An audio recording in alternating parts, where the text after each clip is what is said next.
meeting of Monday, June 17, 2024 to order. Item 2 is additions or deletions to the agenda. Seeing none, move on. Item 3, public hearing, proposed zoning bylaw amendment establishing unified development regulations, 24 VSA 442A and 444. Motion? I move to open the public hearing on the proposed comprehensive revision of Londonderry's zoning bylaw to establish unified development regulations as received from the Planning Commission on May 1, 2024. Second. All those in favor? Aye. Aye. I'll turn it over to our moderator, Doug Trout. Hi, everybody. Thanks for coming out. It sort of looks like town meeting tonight.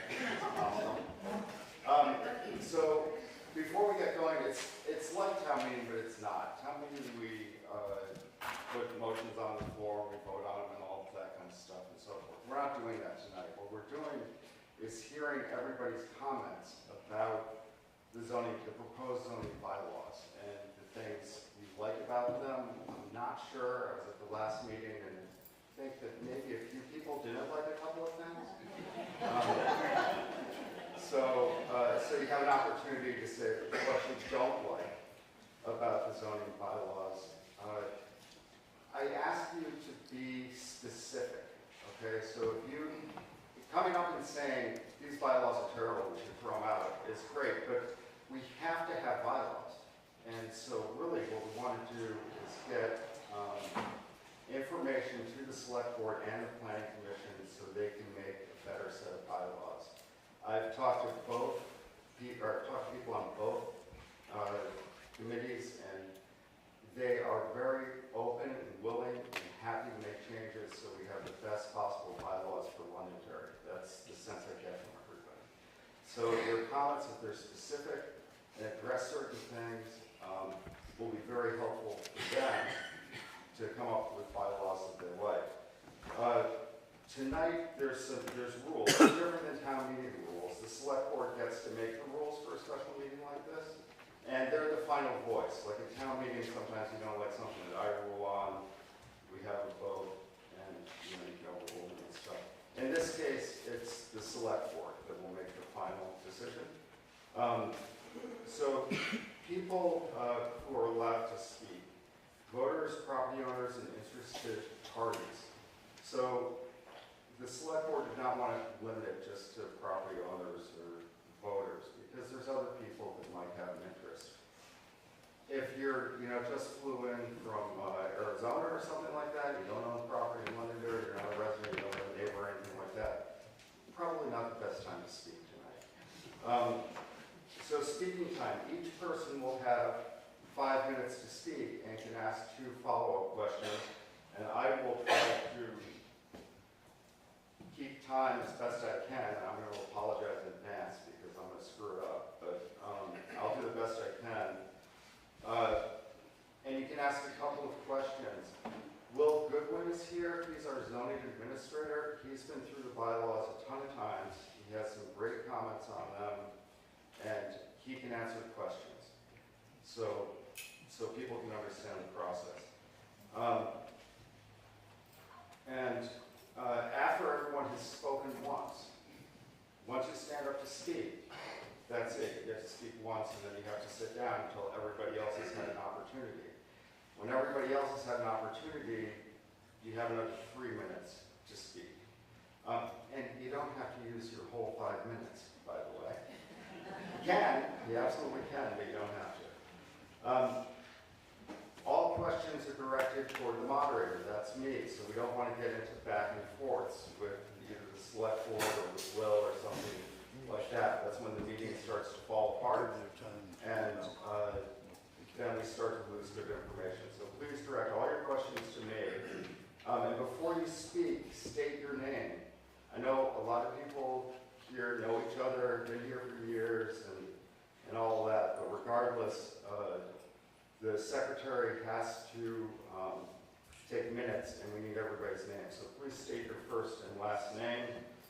All comments must be germane to the bylaws. Okay, we can't start talking about other things.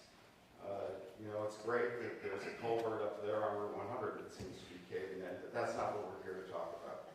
So, so they have to be germane, and please don't direct your comments toward individuals. We're all neighbors, we become neighbors, we're gonna go home neighbors, and we don't want to keep it as civil as possible. So this is just about the bylaws. It's not about individuals or what people's opinions are regarding different people. So the select board has several choices at the end of the meeting. They can adopt the bylaws as they're written. They can warn a town meeting vote, so the town can vote on the bylaws. They can reject the proposed zoning bylaws. They can take no action at all, okay? Or they can make minor changes, or they can make substantial changes. So after the public hearing, they will decide what they want to do, and those are their choices.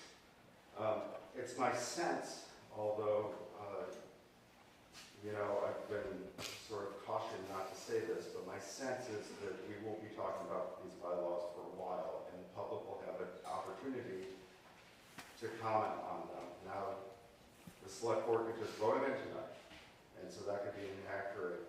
I think there's going to be more hearings to make sure that everybody gets heard. And with that, I think Will has a couple of things that he would like to say to explain about the bylaws before we get going, and then we'll open it up to public comment.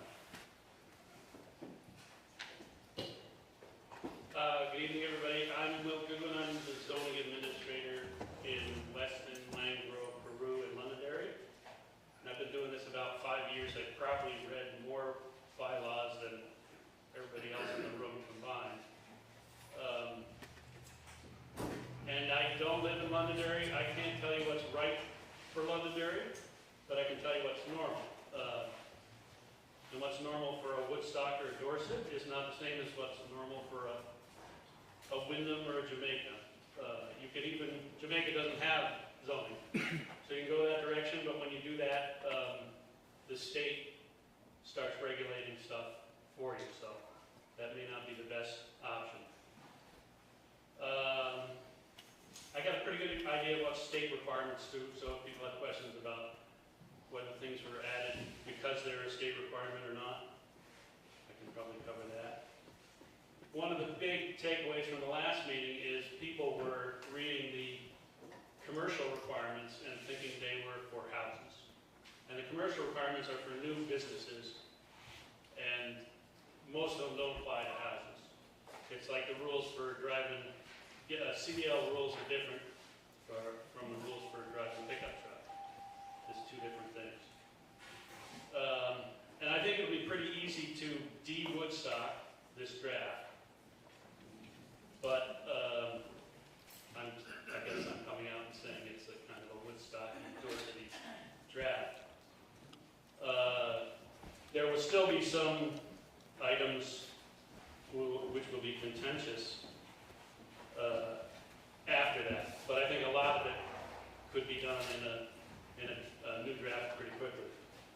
But there are things in this bylaw that are way less restrictive than the current bylaws. Lots go down to as low as a quarter acre. Event venues, resorts, and lodging facilities are allowed in the rural district.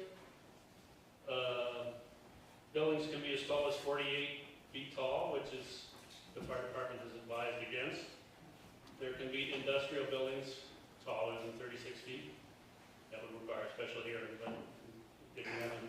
And for me, the one I'm really surprised that hasn't gotten much discussion is you can have 2 duplexes on any lot in town. That's a major change that I don't think people have really talked about. So that's my little speech. I think we're going to go to questions, or? Yeah, I think we'll go to questions. We have public comments. There's 17 pages of them, and I don't want to bore everybody to death by reading all 17 pages of the public comments. But if we have time at the end of the meeting, I want to make sure that those people are heard. They have been heard. Everybody on the zoning, on the planning commission and the select board has read the comments. So they have been heard. But we can, if there's something that we don't cover by people speaking tonight, we'll try to highlight them and do them at the end to make sure that everybody has an opportunity. There are some chairs in the front. If people want to come sit down, there's still quite a few up here. And it's probably best if people stand up and use the microphone. If you want to queue behind the microphone, that's fine. I think that it's going to be difficult for everybody to hear unless we use the microphone. So anyway, with that, let's get going. Who'd like to start? Yes, ma'am.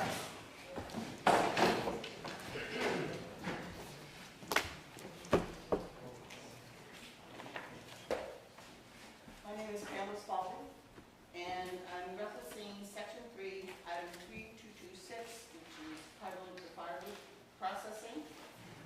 And specifically, it's the, thank you, operate only on weekdays between the hours of 8 a.m. and 6 p.m., including all trucking operations.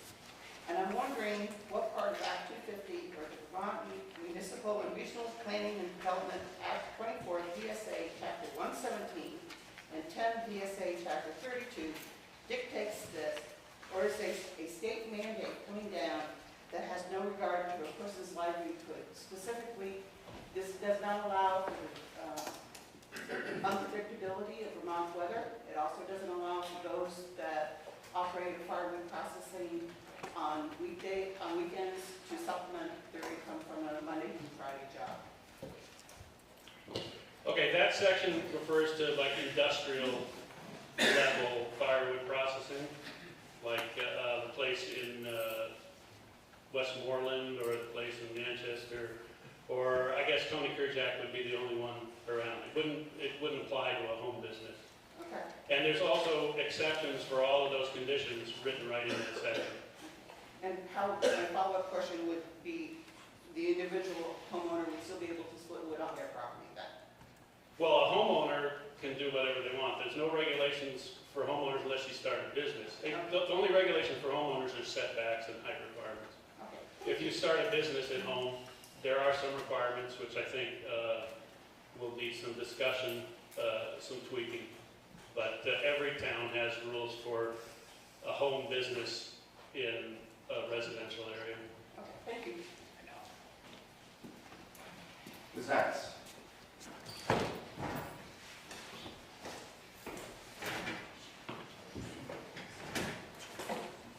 My name's Pete Cobb. I got just a couple issues concerning fire departments and rescue squads. There's nothing in these bylaws that gives you permission to build a fire station. Right. And I'm going to recommend adding that to the section on, there's a whole section on municipal things that can be built, there's special rules for, and so that dumps are there, and schools and things like that, but it doesn't mention, and the reason why I think it doesn't mention that is because in most towns, those are government enterprises. And we are completely independent. Right. Another thing is landing areas. Other towns, we have required to have them put in a LC zone for a helicopter for emergency landings. It pretty much prohibited it in Londonderry. We could land a helicopter for emergencies, but we cannot put it in a permanent landing zone. The requirements, it has to be 25 acres, 600 feet from all public and private roads, and 1,000 feet from residents and other buildings. So Yeah, I think one line would take care of that, just one line which says, this does not cover emergency. As you know, I've been in the dark, so. You know, I got 2 pages, but a few highlights. Camping area, camping and camping units on 3005.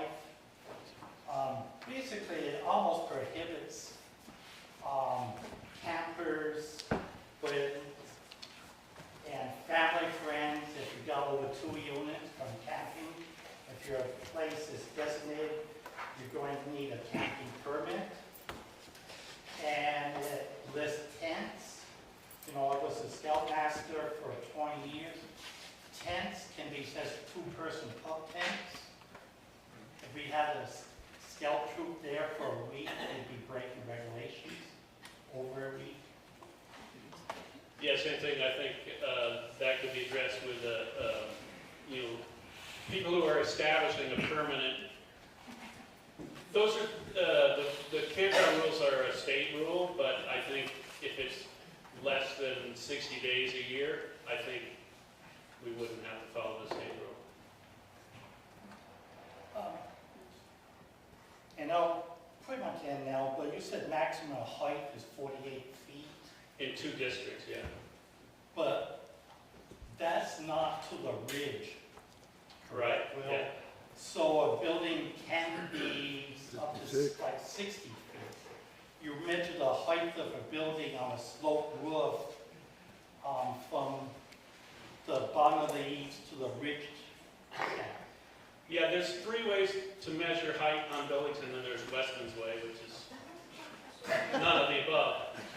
You can measure on the front, you can measure from the lowest grade to the top, or you can measure from the lowest grade to halfway up the roof.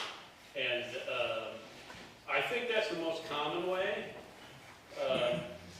is to measure from lowest grade to halfway up the roof. A better way would be to say it can't be over 35 feet on 3 sides. You know, the problem is walkouts. But you can, I don't know, seems like you can fight a fire if you have access to 3 sides of the building. Another way to do it is the building code way, which says you can't jump out of, you can't have a bedroom with a window higher than 18 feet off the ground. But that's a little involved since no one does that in the zoning bylaw. I also think holiday lights being lit not more than 45 days consecutively is a little extreme. I think that's one that everybody agrees on. The other one is the car wash having to be parallel to the road. I think they're pretty much universal agreement on that. Now, wait a minute. I passed the other list into the select board, so. Well, So, you might have noticed that Pete went a little bit longer than 5 minutes, but that's because I stopped and watched while Will's talking. So, I don't want people to feel cheated. Okay, so if he talks for a long time, don't worry about it. I'm not going to take it out of your time. Who'd like to go next?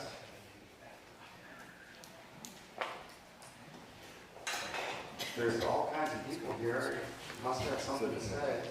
No? we could start on the list of submissions. We could do that. Go ahead, and then we'll get the submissions up. Hi, I'm Maya from the Londonderry, and I'm trying to understand where our property and business fit in the way these bylaws are written. We're not exactly a room and boarding house, according to this. And we're also, according to under the lodging, there's, we don't really fit with the way the lodging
Well, you would fit in the grandfather category for sure.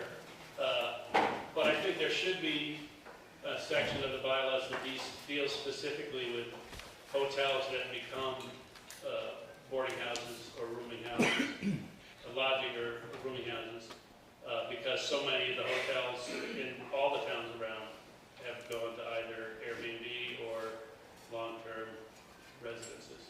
So I would add a couple of lines to cover that, but you definitely be grandfathered. But if, let's say we wanted to sell, if somebody wanted to run it, also, for seasonal workforce housing, would there be a way to write something in that protects future use so that the value of our property and the potential income would not be lost? Yeah, grandfathering does that. The only restrictions would be an expansion would require, have to meet certain, there'd have to be hearing and site plan review for an expansion. Thank you. Yeah, the permit runs with the land, not with the owner. The grandfathering runs with the land. I just have a question, Will, you're gonna go through this, you're paying attention to what Could everything. you say your name, please? Hillary And Watt. come on up to the,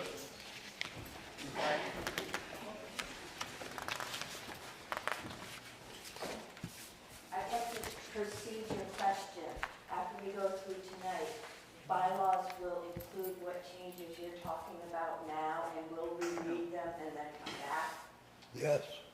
Yes. Yeah. that goes back to the beginning. They will come back to you though, right? At some point. Yeah.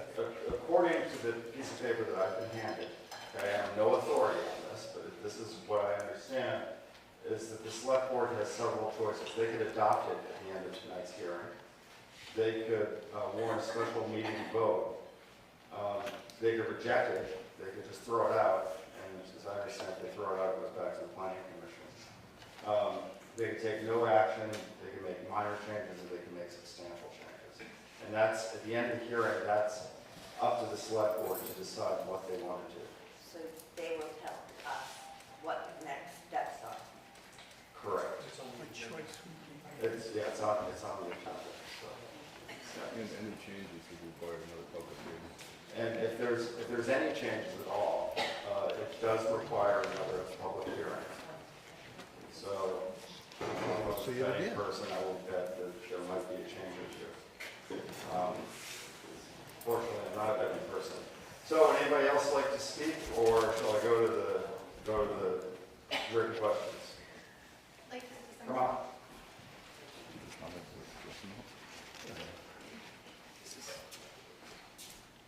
Hi, my name's Megan Mosier-Chokolsky. I live over on Lowell Lake in a tiny house. So I just wanted some clarification on page 13 with the tiny house bylaws that are listed. My recommendation would be to remove the requirement that tiny houses have to be installed by a professional installer, and remove the requirements that the wheels have to be removed and has to be on cement, has to be on skirting. It's not my say, but that's what I would recommend. Okay, so how they sit today is if I even make a change and these bylaws get passed, No, you'd be grandfathered. but if I make a change to the property, Right. I'm no longer grandfathered in. The change wouldn't be grandfathered. Okay, thank you for the clarification. Yeah, I mean, it's conceivable that you would have a change that would, I'd have to know the specific change. Okay, so what would that look for then? Because how it sits today is if I add a skirting around my house, that's a change. If we're going like Woodstock standards, Right, that's that a change. wouldn't require a permit, Okay, so it wouldn't trigger. okay, thank you very much. Thanks. Anybody else want to speak this time? Okay, go ahead. All right, my name's Tony Boston, and forgive me, I'm using my phone and notes because I forgot to put it on the page, so I guess I would like to start with, I don't quite understand why we need the majority of this. We've reached out to Kelly and gotten information on what's required by the state. I think we all understand it's Act 250, it's river corridor management, it's basically all environmental and land conservation with FEMA. So there's been opinions expressed that we need to try to push this process through and not keep taking more time on everything else. So if that's the stance, rather than passing this as is and then amending after the fact, which I know has been suggested many times, I don't see why we wouldn't do the opposite of that, start at the state minimum requirement, and then move forward from there. That's not necessarily a question, just an opinion. Getting into specificity though. So a quote from a planning commission member, and I'm doing this not to single out an individual, but to reference in my notes and comments about the ordinances. If I can create storefronts that are back in business, and if I can create safety on the road, and if I can make sure that there's affordable housing, why shouldn't I do that? But then there are things like mobile food service, section 133. Mobile food service for no more than 3 consecutive days or 8 total days. So we own a business, and next to that business is an open lot. And one of the things we've considered doing is opening up a food trailer. That would be an accessory to the business, but an independent business in itself. So as landowners in town, and as a town who the commission members have acknowledged, we need more businesses, we need to do more for the vitality of this town. Why would you want to put a bylaw in that negates our ability as business owners and landowners to do something like that? Well, it would be allowed, it would just require a permit. All right, so we need a permit to put a trailer on our own land and use that land? I mean, that would be a normal zoning bylaw. I mean, that's nothing unusual to that. Yeah, it is required now. Okay, all right. 3107, as a whole, limits the number of signs and flags you can have to one of each under a certain size. I mean, that alone also seems a little bit ridiculous. You're essentially negating a business owner from being able to have an open flag and an American flag at the same time, no? No, American flags are never covered by sign bylaws. Okay. And actually, the sign bylaws in this draft are more lenient than most surrounding towns. Okay, so is there a set legislation or written thing that says that you can't have one of the flags not included? No. Okay. I mean, in the bylaws or in the state? Just in general? No. So that's operating off assumption then, or? It's just something that towns like to have, is a sign bylaw restricting how many and how big. Alright, moving on to 3223.A5. In a contractor yard, you cannot repair vehicles or equipment outside of an enclosed building. I know there are dozens of people who operate construction businesses. So you're essentially saying that unless they have a garage to do work in, they can't fix their equipment, they can't fix their vehicles. How would that work out? I mean, I know the majority of the people don't necessarily have the space to do that repair work, but it's a necessary part of their business. Right, I would think that would be one that'd be very easy to get rid of. Okay. Moving on to this. Let me go back to the camper thing. I know we've touched on it, but not quite specifically what I'm getting at. So you need a permit to occupy your camper for more than 7 consecutive days. So I would also like clarification on your inability to use your own camper on your own land for... Yeah, I would raise that, if it were up to me, to 60 days, which is when you would start needing a septic system. And if you get a permit and have a septic system, I don't see any reason why a camper can't be used as a dwelling. And so does your recommendation also tie into the fact that only a landowner can occupy the camper on that land? I'm sorry, The part that a landowner can only occupy the camper on their land, would your recommendation be to also revise that? it's up to what the town wants. Okay.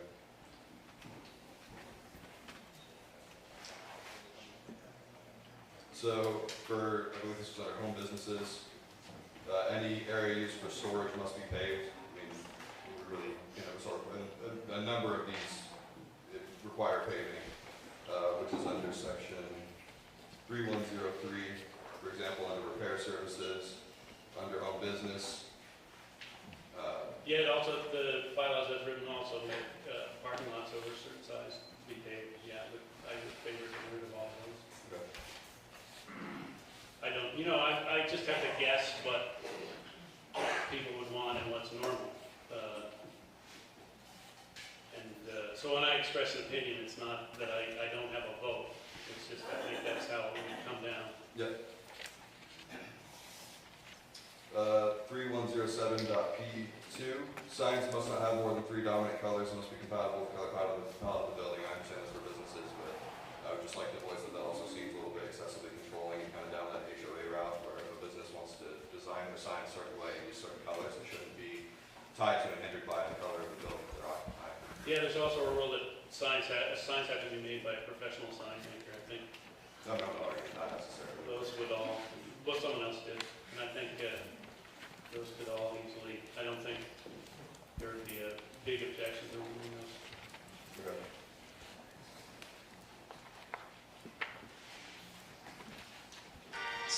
I think what's gonna happen next, unless things change tonight, which they very well could, is I would write a draft with some of these changes. Yep. And then there would be a hearing, but, that's not guaranteed. Definitely. All right, the last thing that I would like to kind of bring everyone's attention that I think is a little bit excessive is under the burden of proof section 4602C. The administrative officer does not have to directly observe that violation exists and may enforce these regulations as long as he/she has a reason to believe a violation exists, i.e. a complaint for a neighbor, refusal of inspection, etc. You're essentially saying there's no burden of proof. You're guilty until proven innocent. That seems unreasonable and outlandish. Yeah, you do have a right to appeal, but I would soften the language there. Yeah, I mean, we've all seen, I'm sure time and time again, each year it happens several times where neighbors get disgruntled and unhappy with each other, and if you can just call up and make a complaint, and that's going to be enforced regardless of any circumstance, that seems unreasonable. So, that's the majority of my points for now. Yeah, thank you. Thank you. You did that in 4 minutes and 48 seconds. Well timed. Who's next? No, just move it. You gotta say Anybody else like something. to speak, or we'll attack the comments? All right, so the first, and I'm not going to read everybody's comment here, but. Why don't I just read them, because I'll know which ones are the most relevant. All right, so, following our few objectives, I have proposed bylaws. Holiday lights, outdoor lights, swimming pool size, firewood delivery and processing, number of vehicles allowed on property, professional landscape design, and garage sales. Garage. Holiday lights we covered. Outdoor lights, those requirements are for new commercial projects. You know, we can make the language clearer on that. Swimming pool size, right now, it's written that some above-ground pools need a permit, some don't, and it's confusing. I would just say above ground don't, and in-ground do. Make it easier. So again, Yeah, unless it's, yeah, it should be set back from the property. So again, when Bill makes a suggestion, he's just making a suggestion, and he's directing that to the select board and the planning commission. I just want to make sure everybody's clear on that process. All right, so this, Bonnie has a question. Can we ask questions about things that you mentioned, or do we need to wait? no, you can use your 5 minutes whenever you want. You can't use your 5 minutes in like 2-minute bits. But you can come up and if you'd like to speak now, that's fine. Well, I just had a question about the pools. It said that it has to be not in your front yard, has to be in the side or back. Right, I can see getting rid of the front yard thing, Yeah, for sure. and there was that planting thing where it tells you you need to water your plants, how high your plants can be, and Well, let's just cover landscaping in general. That's for commercial projects. And originally it said it had to be designed by a landscape architect, and there's 3 in the state. And I think I would slash that section, and I think most members of the DRB would slash that section and leave it up to a case-by-case basis. Because when you see a property, a number of saying you need 6 planting units in front of a ice maker is just, when you see a property, it's a totally different deal. Did I cover everything on landscape? Thank you. All right, here's commentator number 2. Wait, we didn't do number of vehicles on a property. Oh, sorry. I don't think there's anything in the bylaws that limits how many cars you can have at your house. Where does it say it? Anyways, we would remove it. If somebody comes up with that, feel free to shout it out at some point. Well, on page 36, We couldn't hear you. Page 36. on page 36, 3104.c, minimum number of parking spaces. There is another section which is maximum number, which it says if you're building a big commercial project and you have a suspiciously large parking lot, the town can make you justify that. But I don't see anyone ever putting up twice as much parking spaces as they need. So does that mean then that for residential use, There's a minimum of 2 spaces for a new house, but there's no minimums for an existing house, and no maximums? no maximum. Okay. Yes, ma'am? Yeah, it does say registered vehicles, so if you have an old Right. truck that you want to use in the woods, not registered. I think some towns have a limit of how many unregistered vehicles you can have. I think that's better than having a time period. I got 26. Okay, would anybody else like to come up to the microphone and speak? Come on.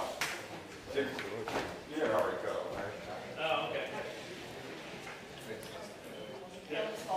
I think what is confusing me is you're saying some of these requirements that are listed are for commercial businesses, new residents, and, Well, everything in here is for new. okay, but again, like with the swimming pool, you said above ground, whereas, and that is not clear. It just says swimming pool with horizontal width 20 feet. Right, and that section is above ground. But it doesn't say above ground. It just says swimming pool. And I was thinking, I think it's under portable structures or something, that's why, okay, it's above ground. no, I think there was one in the section with the holiday lights and all of that stuff. It sounds like HOAs. Right, it's under this exemption section. It says certain above ground pools are exempt. How about below ground? No below ground. Well, actually, it has, I think it makes There's a maybe pond, some but, small yeah. ones, but Okay, I think that's it's clear fine. to just have all in-ground pools. That was what I think was, but that's where I get confused. Yep. Thank you. Okay.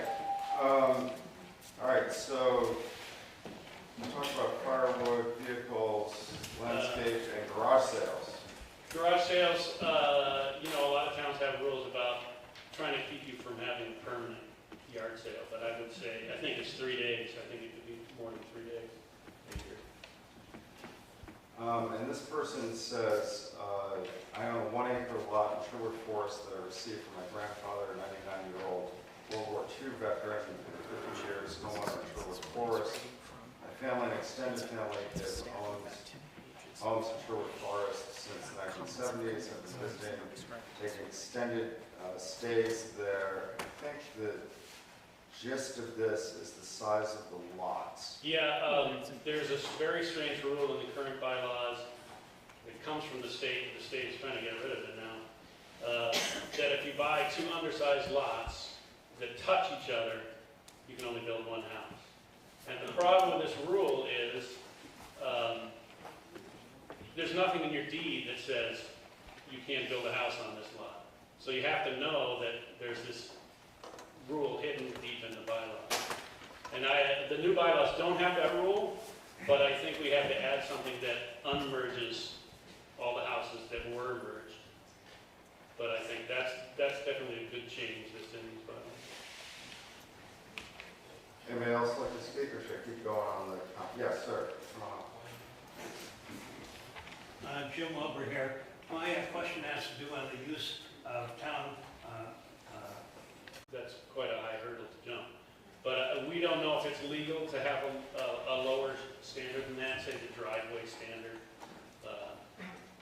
We just don't know yet. That's something we're looking into. Okay, thank you.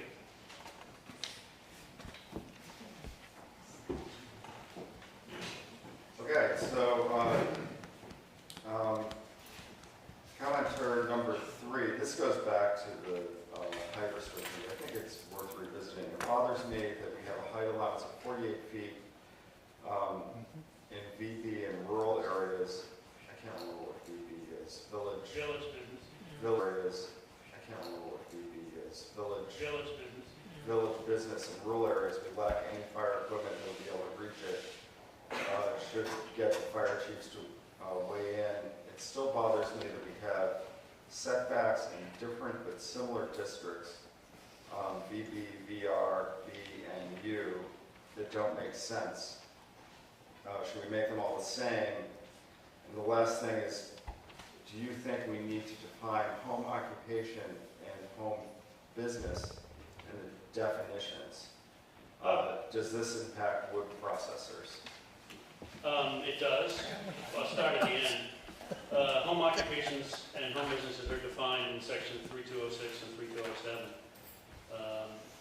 And I think those may need some tweaking.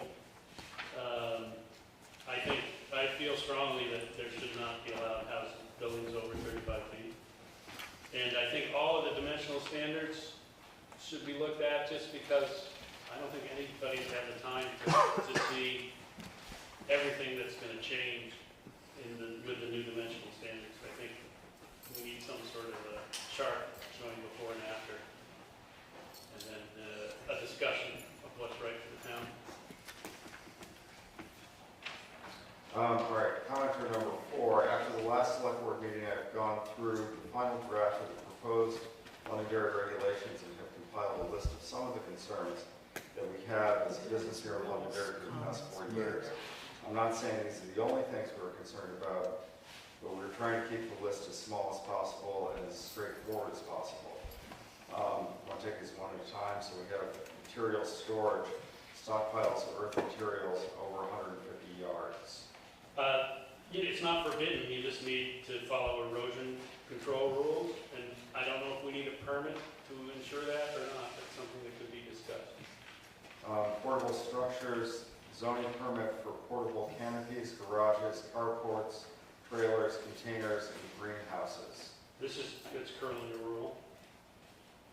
You can't use a portable structure as a permanent structure. So if you get a shipping container, for example.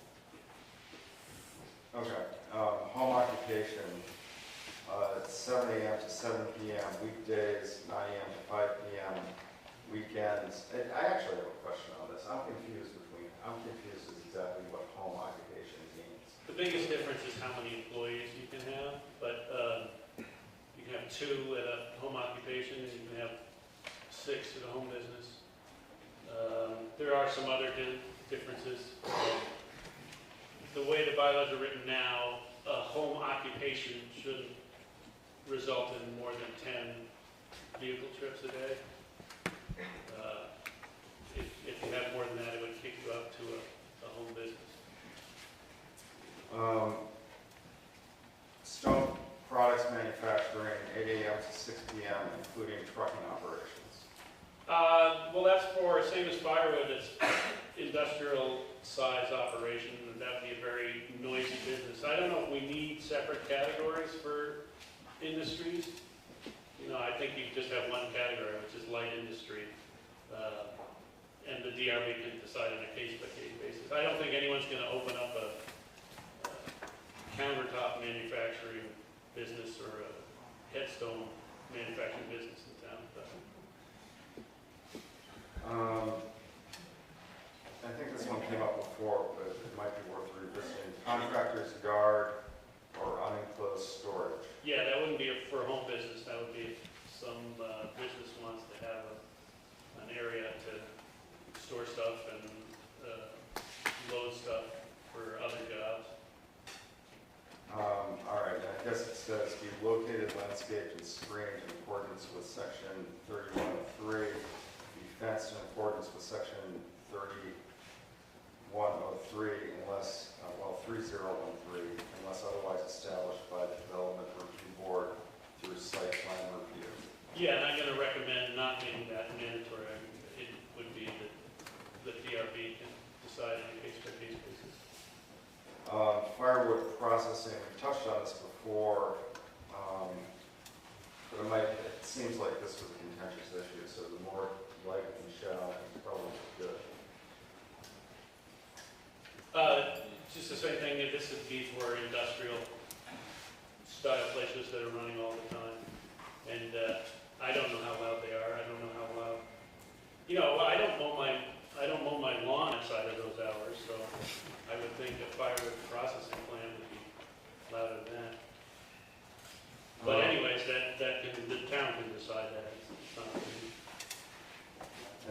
talked about the 6 acre lot size before and the time, extraction and pouring. I think you talked about that. No, I haven't done that yet. Oh, you haven't? Oh. I would recommend saying, any quarrying, any extraction and quarrying operation that gets an Act 250 permit has been found to meet the requirements of this section. Wow. Five minutes. I was just wondering why 12 acres was required. It's just a noise thing, I think, you know, it could be changed. Yeah, because I think, I don't know how big Chase's bit is, but certainly the Rose Road are smaller than that. But that would be for new quarries. This is from who? Yeah, come on up. Well, I don't need to. Just real quick, you keep talking about grandfather and new things. Wait, state your name first. Frank Johnson. Okay. Would Tony Durgash be grandfathered in? Because Yes. it's not a new business? Yeah. Yep. Can you, Natalie Bosky, can you explain the grandfathering thing in general a little bit more? Because my concern is, let's say, like, if someone sells a business, will they get grandfathered in, or if they get passed down to another child or whatever, like, that would pass on? Or if once it does pass on, if the new owners change anything that cancel their grandfathering? The permit runs with the land, not with the person, except for a home business permit. And there are some restrictions on changes to a grandfather business. You got someone in the back. Yes. I just, Name? Terry Merle, I just was, can we ask people to step up to the microphone? We can't hear the questions. Oh, okay, yeah, I think that we should probably do that. The last question was explaining what was grandfathered and what was not grandfathered. So yes, let's all just do that, because I know people like to speak from the floor. I did too before you guys all made me moderator. I think they can shut up. But it's just easier for everybody to speak from the mic. We gotta get closer to it, you still can't hear it. Okay. Yeah, we turn up. I'll get louder. Okay, anybody else like to speak?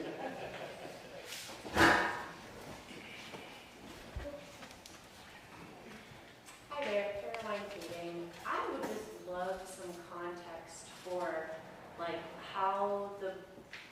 why were the bylaws required at this time, and, how were they decided to be written now? What problem were they trying to fix? Like, what was the thing that was like, hey, we need this? Well, there's multiple things. The state laws change quite quickly, and the state mandates towns change their bylaws at times. And there's just updating to things that have changed.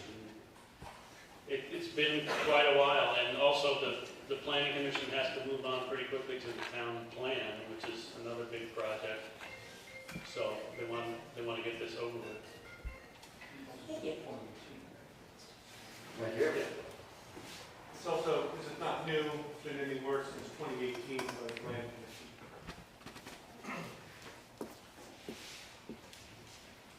Anybody else want to speak at this time? All right, so,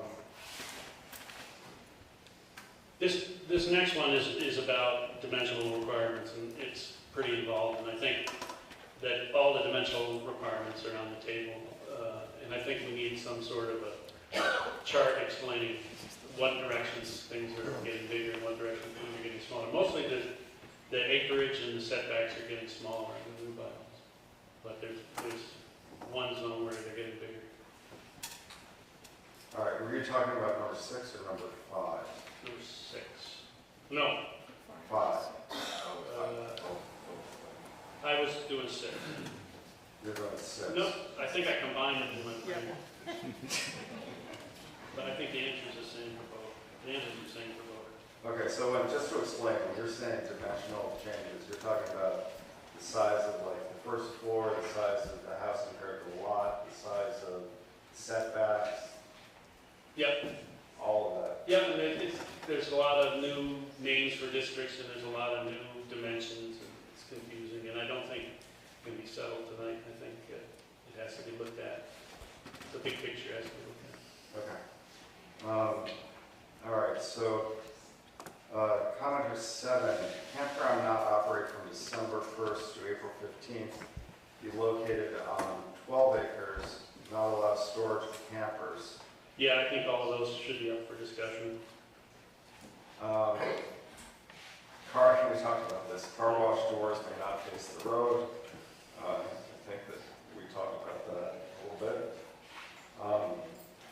Veterinary pet or animal service be located on a lot at least 6 acres in size if it were to have outdoor areas for animal use. I would make that an option that the DRB can impose. I mean, no one wants to live next to a kennel generally, but obviously a dog grooming place would be, where the dogs groomed inside would be a different business. All right, this one's a little bit difficult to read. The first one is an obscure legal question. There's a mention of the town plan, and there's wondering whether the village master plan counts as the town plan, which I would say it doesn't, but we can check. And then we're going back to Dimensional standards. dimensional standards and the heights, the fire departments. Village mixed use district, quarter-acre minimum lot size, minimum height 24 feet. That would confuse me when I read it. There's two rules to make the village more uniform. A minimum height for buildings and a minimum setback for buildings. There's also a requirement that you can't have a building more than 6,000 square feet in the village. So centers, you couldn't have another centers. So I think all of those should be looked at. If anybody from the public has feelings about dimensional things you don't understand, feel free to ask the question. And I think the rest of this comment, we talked about most of them, and most of them are dimensional. The performance standards are right from the state statute. They're in every set of bylaws.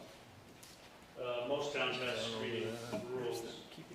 I think some of the screening is a little over the top. It could be left up to the DRB. I don't think you need a fence and plants to screen something. And screening is when you have a business that's right smack dab up against a residential property. Can you explain performance standards? Yeah, those are just rules against excessive noise, excessive pollution, excessive smoke, excessive non-agricultural smells. Agricultural smells are encouraged.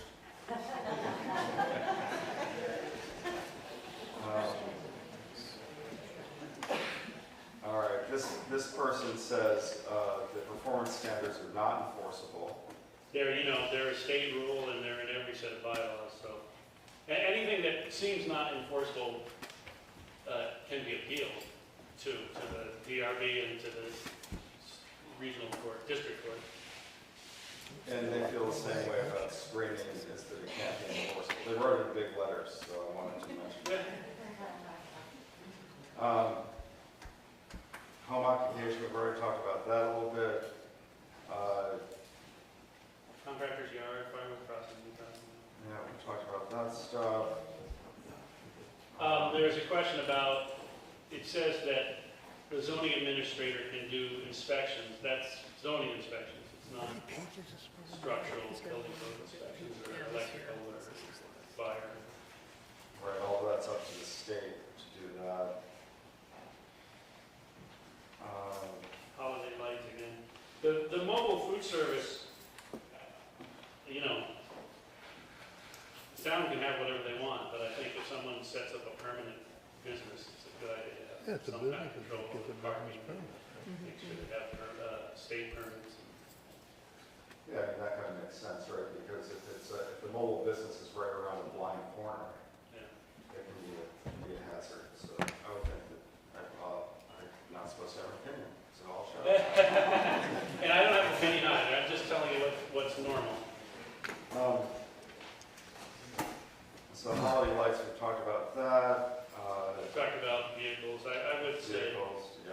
you know, 3 unregistered vehicles is reasonable, but that's up to the town. There probably is a state law where you become a junkyard. Oh, state law 4 is a junkyard? Yeah, so. Wow. A simple question. When you say that's what the town can determine what they want, what you're saying is the select board will determine what we want? What does that actually mean? It remains to be seen, but there will be more hearings where people can express their opinion. And one of the boards is going to approve a new draft, and then there will be hearings after that. So when you say that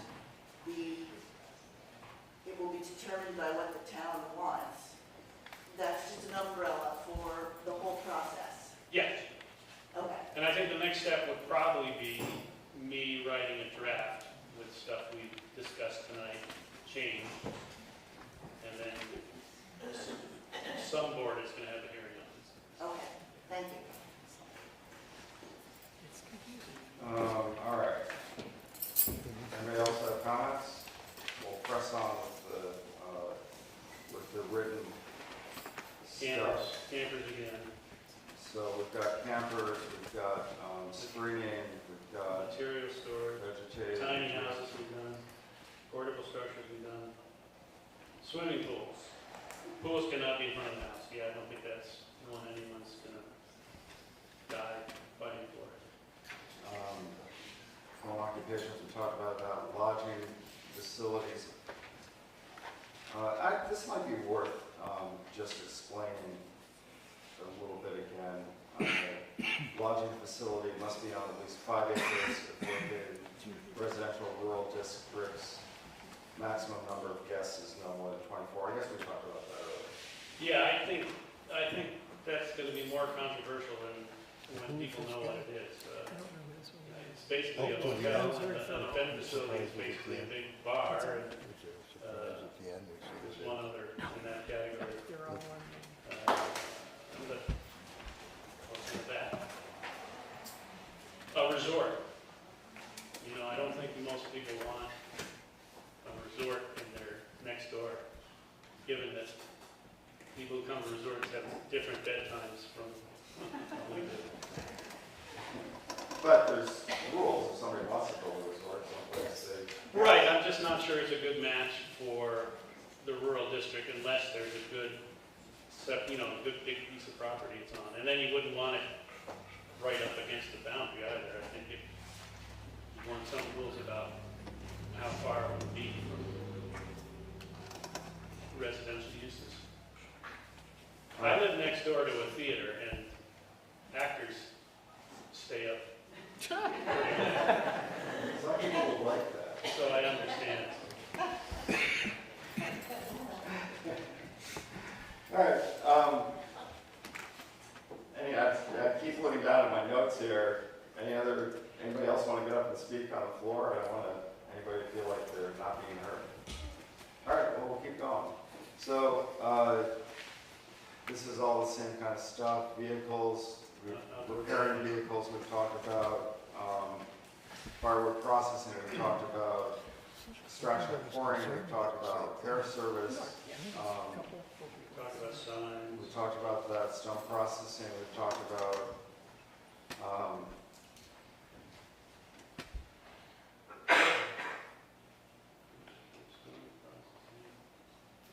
Burden of proof. We talked about that. Tony wrote that. This might be worth reading. So the administrative officer does not have to directly observe a violation, exists, and may enforce his regulations. I guess we talked about this earlier. Yeah. Yeah. In the next section, those are all state rules for that state. As far as sign design. No, the section on violations. Fines. Okay. We talked about signs being done by a professional sign maker. I don't think Let's see, cemeteries. Landscaping.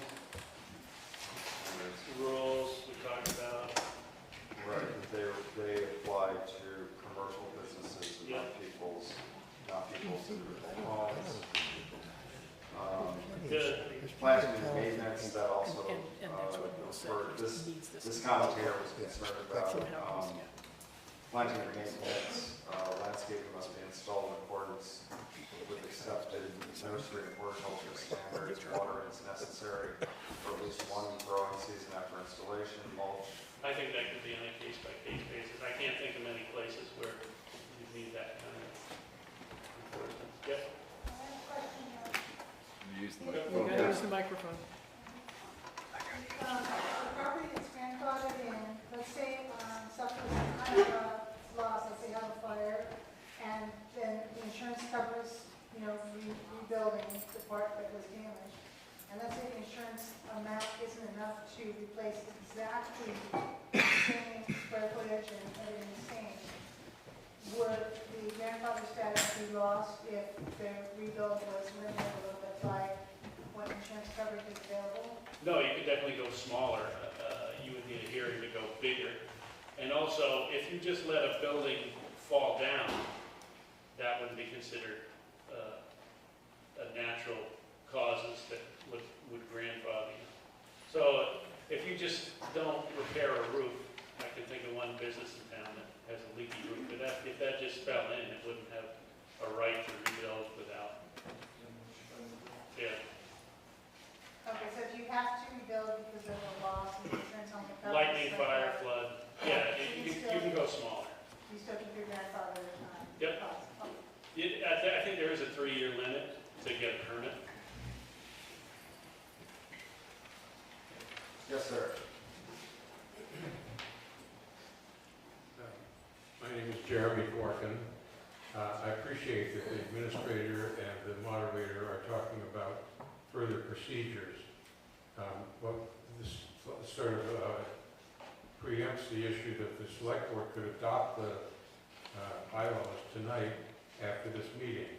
I wonder if we could get a straw vote ahead of time so that we know that these changes will at least be in the mix for discussion before the select board votes. That will go to...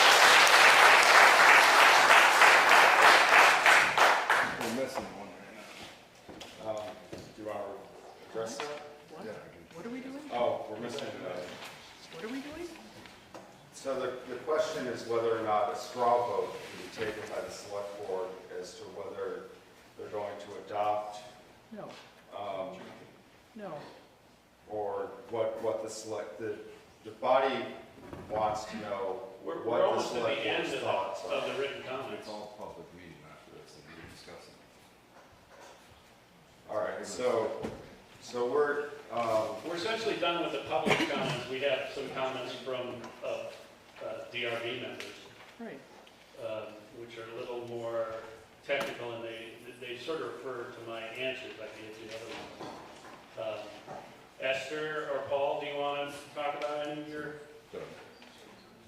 You Once have we my close the public comments. hearing. Right, is there anything you want? They can all stick around. okay.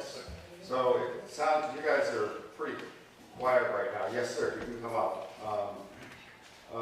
What the select board chair has told me is that we're pretty close to the end, and everybody can stay for the rest of the select board meeting. It's a public meeting, and that's when they're going to discuss their options, and everybody's welcome to stay for that. Yes, sir. First, I'd like to thank everybody in this meeting, very civil. I think we're making Oh, progress. your name. Randy Stoll, sorry. I think we're making progress with it. Everyone's very civil, and I sat there and I counted 47 times that the administrator has said, geez, we ought to take a look at that, and we ought to revisit that, and that one we should maybe change this or that. That was when I started counting, so it's probably over 50 times that we said that. So I'd like to say that I think it would be premature and irresponsible in a representative form of government if the select board voted on this to go through tonight. That's my point.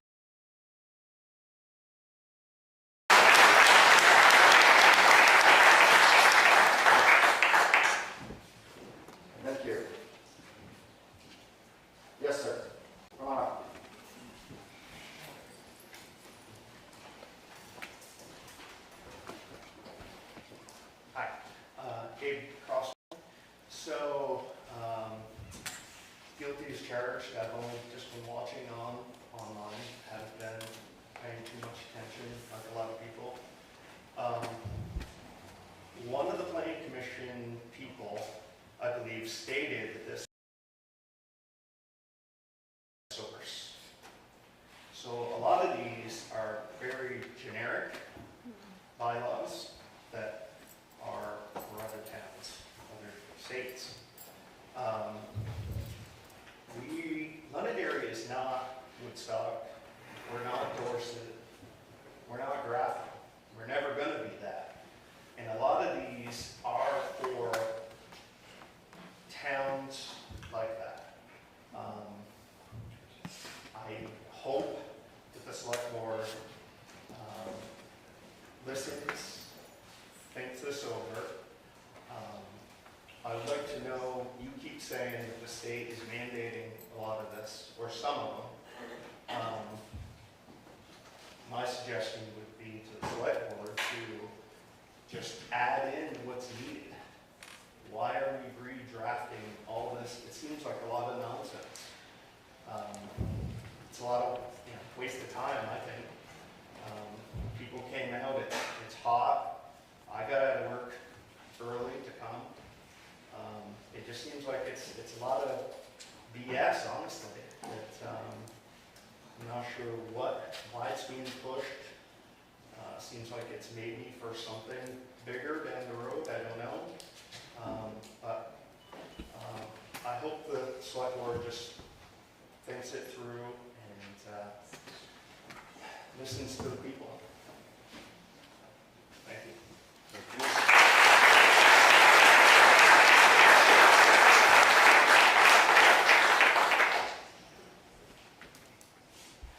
Anybody else?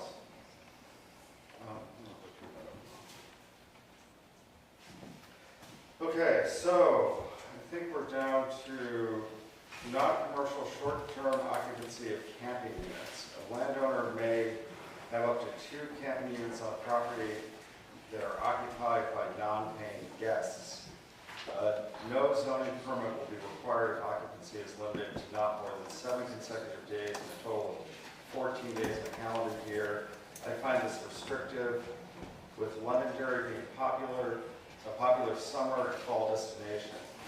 Residents would only be able to welcome guests with campers and tents for limited time. Perhaps change this to 14 consecutive days. I would go as high as 60 because that's the state rule. And not have a number of days in the calendar year. Cooking and sanitation facilities. All dwelling units must have safe functioning cooking and sanitation facilities in accordance with the following. The dwelling unit must contain at least 1 permanent bathroom facility consisting of a minimum of 1 toilet, sink, shower, and bathtub. The toilet, shower, or bathtub must be within a room or enclosure that is fully separated from other living spaces by walls and 1 or more doors. And the question is, can we really dictate or regulate what is on the inside, or what the inside of structures look like? Yeah, I would say that's probably borrowed from the building code, which we don't have here. I don't feel strongly about it. I don't think many people would. All retaining walls more than 4 feet in height must be designed by a qualified professional. Who are the qualified professionals? Limited do your own state or do-it-yourself state. And a qualified professional may be an excavating company or stone wall companies. What makes them qualified? Also, I know many homeowner who can build their own stone walls. Yeah, I think there could be a limit higher than 4 feet. It could be anytime you had 8 feet of retaining walls or something. But I think on a big project with a huge land cut, I think you do want some sort of engineering work done. It's probably a life safety thing. Yeah. So that's something to consider.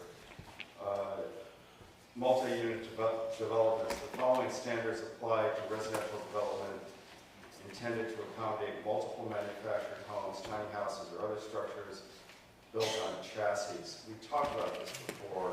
Well, this is trailer parks, or tiny home parks. And I don't think state law allows you to not to have rules against mobile home parks. Yeah, I think that's what you said. The last comment from them was, will be allowed in all districts where multi-unit dwellings are allowed. This is silly. Well, it just means that anywhere where you allow three-family homes, you could also allow mobile home parks. I think that we looked at this before. I think we should look hard at some of the developments around town. When you rise east, Sherwood Forest and Roberts Road off Barker come to mind, where existing lots don't sync with proposed maps. Where we have de facto 1 acre lots, we should agree with the reality on the ground. Also, the Windy Rise East person has been most patient with this case, and has been most patient with this case. Has anyone gone out there to look it over? He's right about it being a hike to the center of Solo. I'm just reading comments right now. The one about Shades' Pit, there has been there was even a lawsuit about Shades' Pit, and someone sabotaged Shades' equipment. So it's not as if there haven't been complaints about that pit. There was also a comment earlier that Shades went to extraordinary lengths to get an Act 250 permit for his business. And that was in there.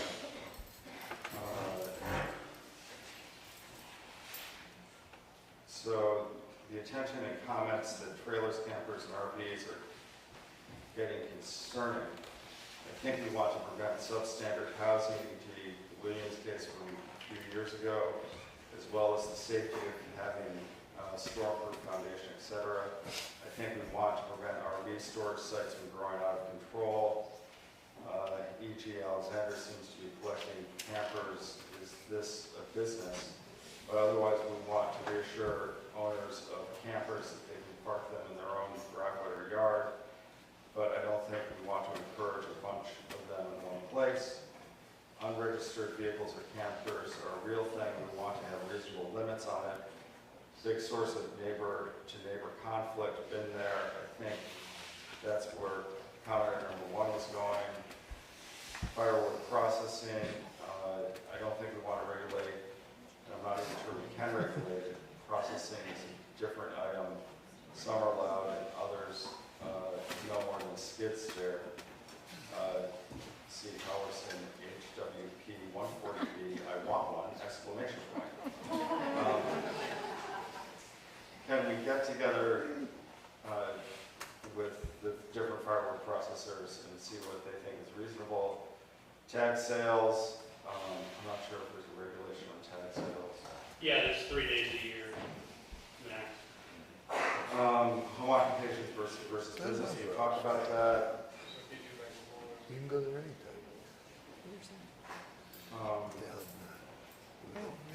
What are people feeling? I'm sorry, I'm looking down and reading my notes. Anybody want to speak? Okay, I'll keep looking down and reading my notes. Comments about contractors' yards, I think applies to big business. I think a lot of this must have been from Facebook or something. I don't know. No, this is from the RV members. Oh, it is. So he's commenting on the notes that we already read. Okay, all right.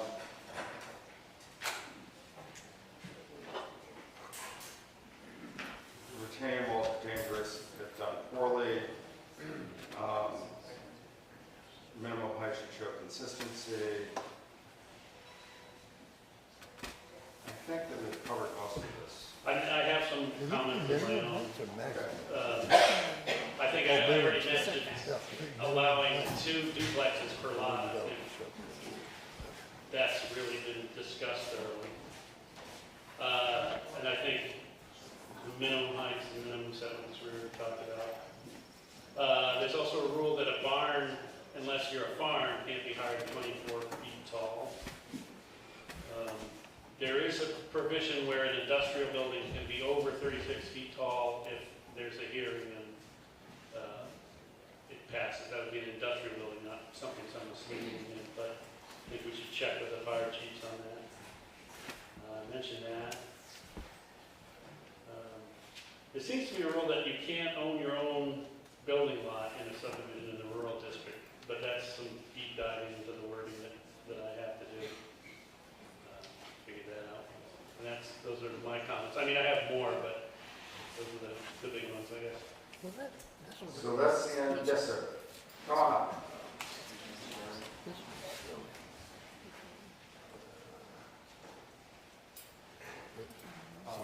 It's okay.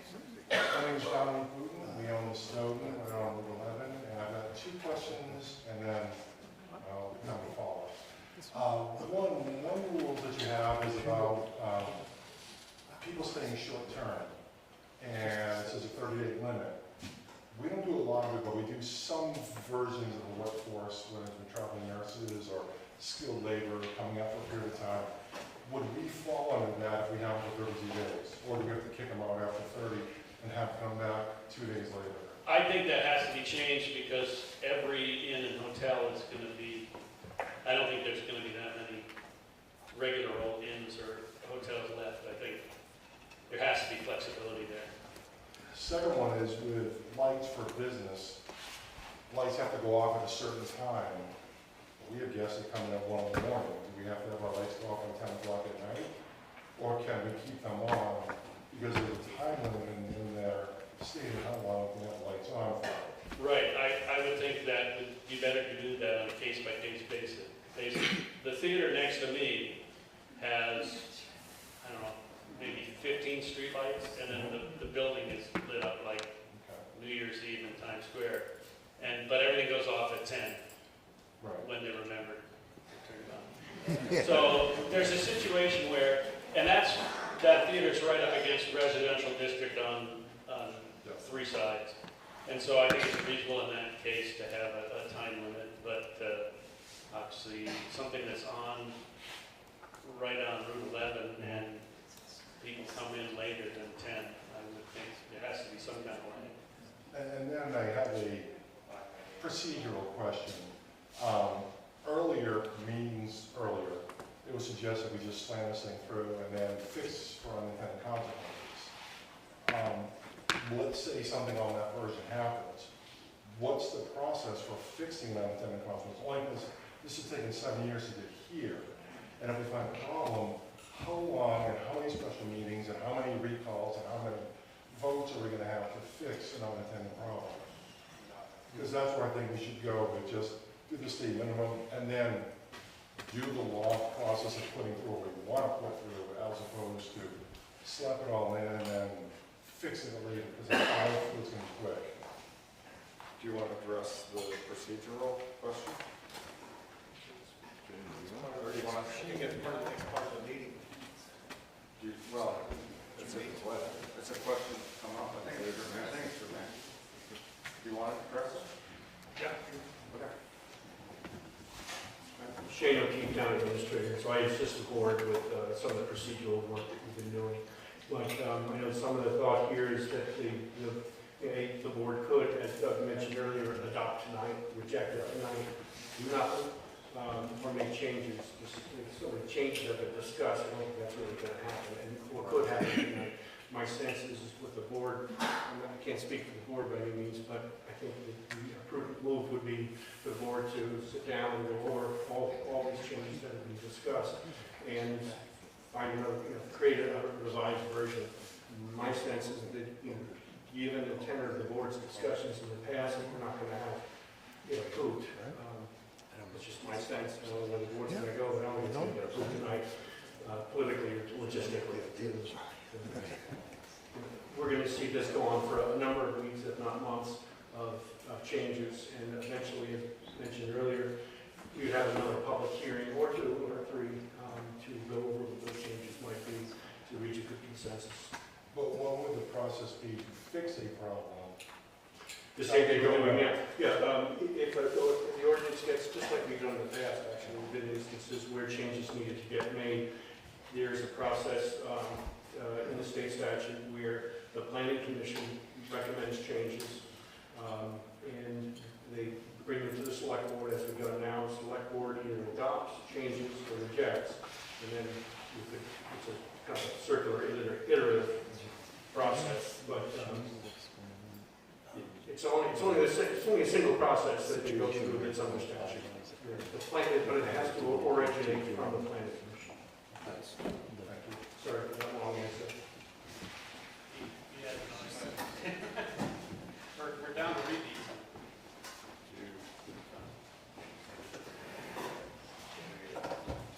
Yeah, I think we can do repeats. I mean, at this point, why not? Go ahead. Okay. Pardon my math, but are 2 duplexes 4 units or 2 units? 4 units. 4 units.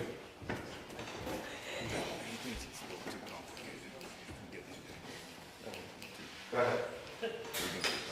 We're on round 2. Three. Once again, just a suggestion from this last question, why can't you include Title 24, Chapter 117 into the bylaws? You've got one sentence for amendments or changes, but it's only an extra page. We've got 200 pages here, so that everybody can understand the procedure. Just a suggestion. Also, does the town have a spawn project erosion prevention and settlement checklist? Yes. Good to know. And my only other confusion is over the aquifer protection overlay districts. I really need to look at a map, but Zone A is so restrictive. Will that affect our proposed septic systems and stuff that you just voted on? Well, I mean, the engineering would have to take it into account. I would hope the engineer knows that the plaza as well is nearby. Thank you. Hey, a lot of you have probably gotten letters in the mail saying someone else's well shield is now on your property. Anybody got one of those? When a new well is drilled, there's a well shield drawn for it, which is, in that well shield, there can't be a septic system. And a lot of people are getting notices in the mail saying they're suddenly part of their yard is someone else's wellhead protection zone. So I'm sure the engineer of the town septic system has looked at the multiple wellhead protection zones, more than just what we have in the Aquifer District, which is Floodbrook School, Montessori School, the Plaza, Magic. I think that may be it. Is anybody else? Yes, sir. Come on up.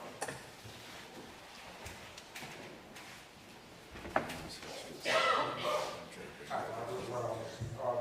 Just a suggestion maybe, when you do your work to come up with alterations to what you have done, is there any way that you can highlight those alterations in red or something like that? Yeah, there'll be marginal notes saying this is a new rule. I mean, having us flood through 218 pages without knowing where the changes are is a little oppressive. If you could do that, that would be helpful before you have the next meeting, when we're discussing this. Right. Any other comments from anyone? Now's your, go ahead. Tony Lawson again. I know people are already trying to get more clarification with grandfathering, but just touch on that again. So you said the permit runs with the land, so I'm curious initially about things that don't have a permit at this time that would require a permit. Does that also move on with that grandfathering? Anything that's more than 15 years old is past the statute of limitations. So things that are 10 years old and never got a permit are not technically grandfathered. Okay. They're not past the statute of limitations. And then what about things like, like some of the restrictions deal with hours of operation and trucking? You had the business before, and let's say trades hand and sold, or whatever else happens. Unless it's a home business, it would travel with the land. Okay, so like a TK was to sell his firewood business, like I can imagine they would, that trucking clause would so on the stone manufacturing, I know you said, making tombstones, countertops, like that. Is the literal manufacturing of stone included in that? So would somebody No, like? that would be pouring and excavation. I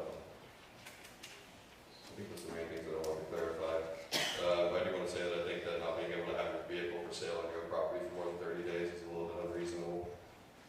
I also think limiting the hours of home occupation and home business is also fairly unreasonable. I think people should have the right to make their livelihood as necessary. Maybe something like a noise ordinance or something like that could better suit the concern of, hours outside of what's preferred. Like you mentioned, mowing the lawn. I know that's something to do with home business, but it seems that the noise ordinance could deal with issues of the business operating, impacting neighbors more so than trying to restrict the time that people work in their own home. It might help also with short-term rentals too. Yeah, absolutely. We don't have anyone to enforce it, unfortunately. And then under home occupation, so no more than 10 vehicles per day. You said something about, I can't remember if it was about that specifically or something else. If you were in excess of that, it would essentially qualify as a home business rather than a home occupation. Yes. So is that the case with 10 vehicles per day? It's like if somebody has use their home as their place of occupation and they've got more than 10 vehicles, it just makes them a business. It doesn't necessarily mean they can't have more than 10 vehicles. Right. Going through? Yeah. Okay.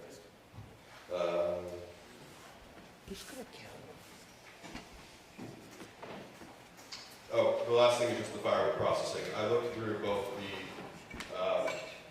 head sheet for the whole section and also through that clause again. You mentioned that only applies to industrial. I just think that wording more clearly would help because there's nowhere in there that mentions the word industrial at the same time. Yeah, the whole section is commercial things, but it could be, the section could be headed industrial. Yeah, because even the main sheet that explains the section doesn't use the word industrial or apply that in any way whatsoever. Yeah. So I just want to make that clear. Thank you. Yes, sir. Hi, I'm Paul Abraham. I'm on the DRB, that's the chair. I'd just like to make an appeal for folks to step up to join DRB, Planning Commission. There are always vacancies. There's a vacancy on the DRB now, and all of this stuff flows downhill to the DRB. We're going to have to enforce whatever it is that we collectively come up with. It's better to do it over time than all at once like this. It feels like we're lancing a boil right now. But what we should be doing is, over the last few years, we should be modifying these things. There were no wood processors on the Planning Commission, so they didn't know anything about that, and that started a lot of engagement. Stay engaged, if you can. Thanks.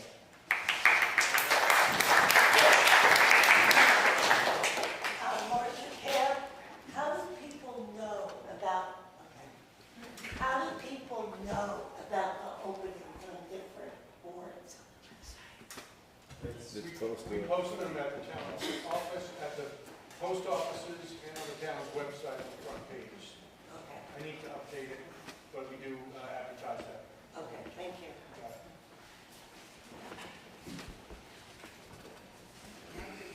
Any other comments? If there are no comments, I think the select board is going to move to the next agenda item, which everybody's welcome to stay for.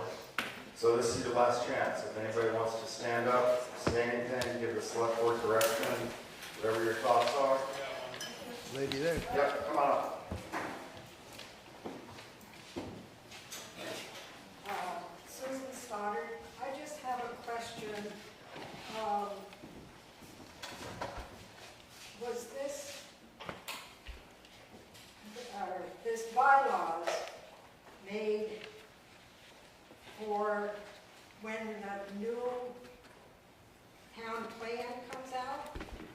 When is this new town plan supposed to, that I hear about? I think it's due in 2 years. I was just wondering if you had a cart before the horse. It's implementing the previous town plan, is what much of it is doing. I'm sorry. The town plan was adopted a number of years ago, and part of the implementation process of the town plan is to adopt new zoning regulations as appropriate, so that it matches the town plan goals and objectives. So this is going to match what you already have? That's correct. Because we've been lenient. It's been being worked on since 2018. Of course, we ran into COVID, which, parked it for a little while. But it's been worked on for a good long time. It I is was part of just it. wondering if it was for the new town plan? It's not the cart before the horse. Okay. But it is time for people to start talking to the planning commission about the new town plan, because they're going to be starting to work on it. Okay. Anybody else have any comments before the select board? Yes, go ahead. Now, Ross, there's just a question, I guess. So you mentioned earlier that there's things that we have brought up but that were already in the old bylaws. Does it mean that if we chose to, we could, this draft or this time around, remove them if we wanted to? Thank you. Unless it's a state law. Yes, yeah. Yeah, so just to be clear, we means the select board or the planning commission unless it's petitioned for a public vote, or the select board chooses to have a public vote. So those were part of the packet. Anything else from anybody? Hearing no more, I guess this ends the public hearing portion of the meeting, and everybody's welcome to stay for the public select board meeting to hear what their deliberations. Thank you all for coming. I move to close. I move to close the public hearing. Oh, We have a second? sorry. Second. All those in favor? Aye. Okay, the select board has moved, seconded, and voted on closing the public hearings. The public hearing is now officially closed. That's a cart before the horse. If you'll give us just a brief minute, we're going to try to move the microphones over here so you can hear us. What are these? They're ginger, hard candy.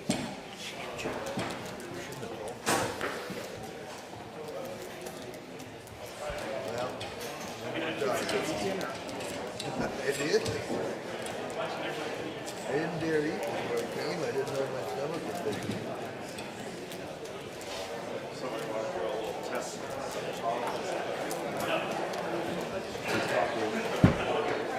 Test.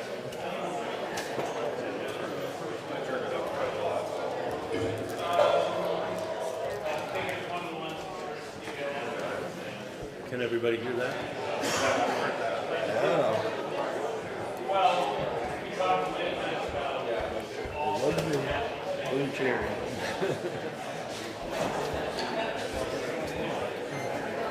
Look at all those avocado. Quiet down, please.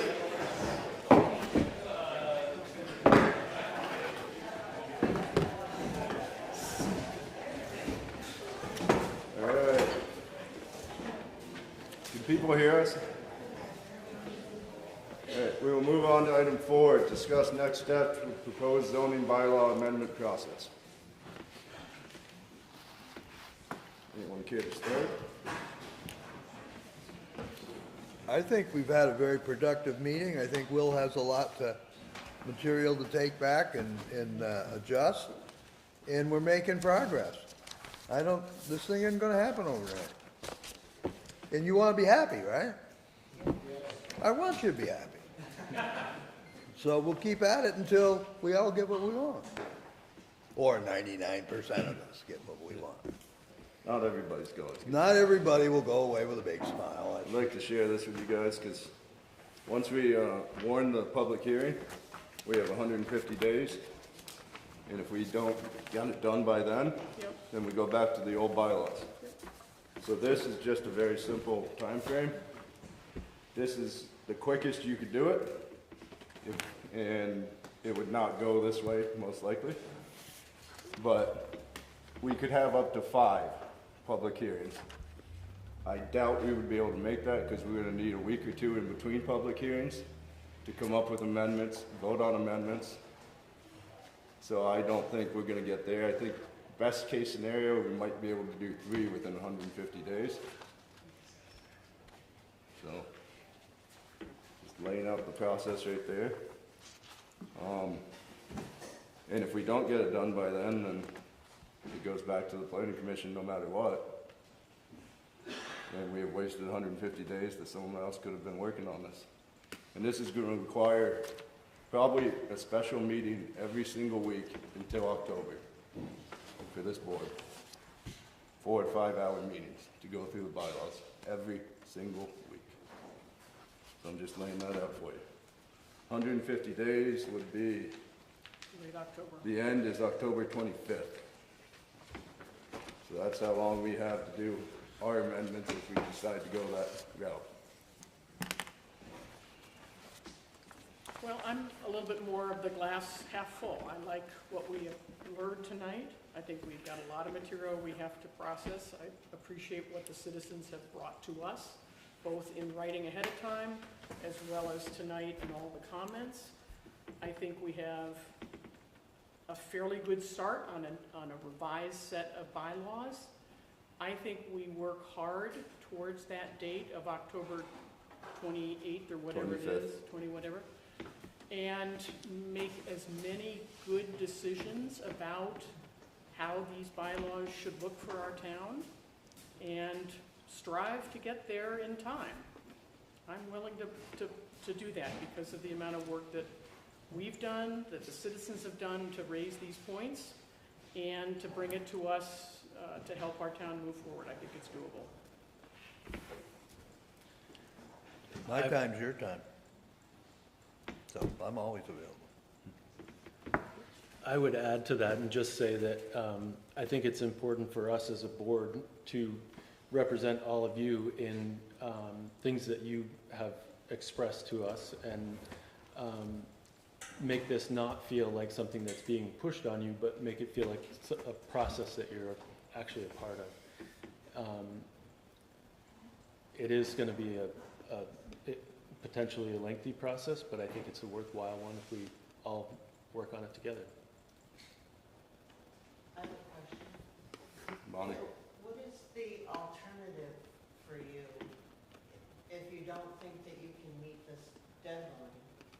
Do you reject it and it goes back to the planning commission and then they can work on this? That would be the alternative, yes. You would have a motion to reject the bylaws.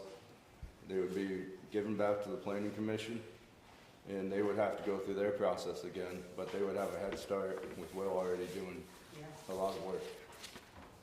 So I don't think it would be nearly as long of a process as it usually is.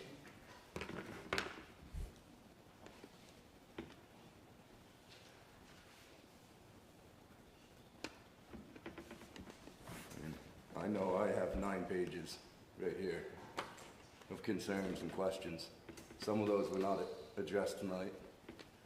Some of them are big, some of them are small. Some of them are simply there's a few typos in there that were missed, like whoever looked at it, all the others. I think myself, we're gonna have a hard time getting it done in 150 days. I don't know if we can get there. What would be the timeline if it were the planning commission? They don't have the 150 day? No, they don't have the, what's their timeline? How many public hearings would they have to hold? One. Just one? Yeah, they have no time frame. We just went through 5+ years. So no time frame. They would have to hold one public hearing themselves, and then they could bring it back to the select board, and we'd have to hold a public hearing as well, again. Both the planning commission and the select board? Yeah, there'd have to be 2 separate, and there might be multiple ones required anyway, because as we know, not everybody's gonna be happy, and we're gonna try to make as many people happy as possible, but we're never gonna make you all happy. I have a question. Doug? So, if it goes back to if the board rejects it tonight, and it goes back to the planning commission, does that mean we're back to 1 set of bylaws instead of 2 sets of bylaws? Yes, that is another thing that we have a problem with right now, is the whole time we go through this process, Will has to go by the old bylaws and the new proposed bylaws. And if something can't match up with both of those, it has to be put on hold. There's possibly already one project that might not be able to go forward because of that.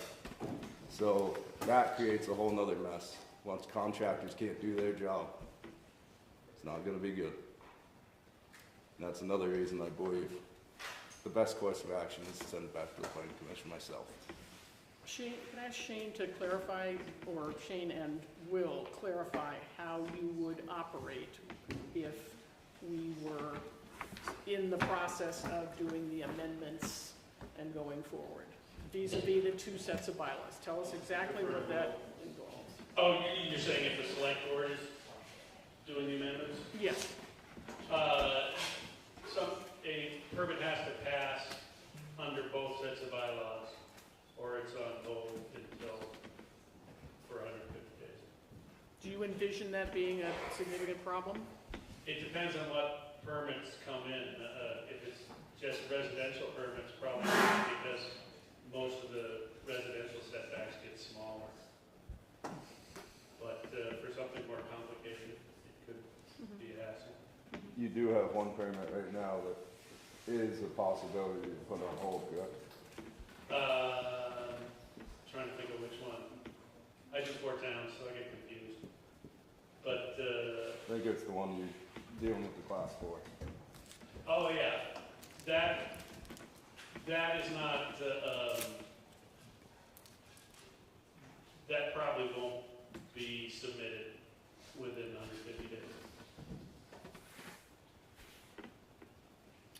But if they want to know an answer, these people want to know an answer to what they're going to have to do when they do submit a permit.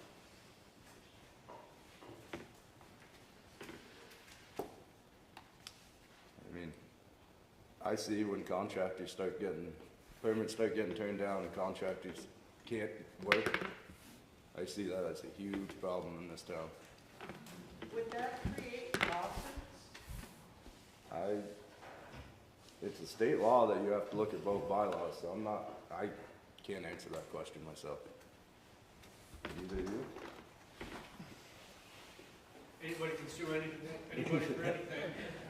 We have sovereign immunity, so it would be very difficult to sue the town for something like that.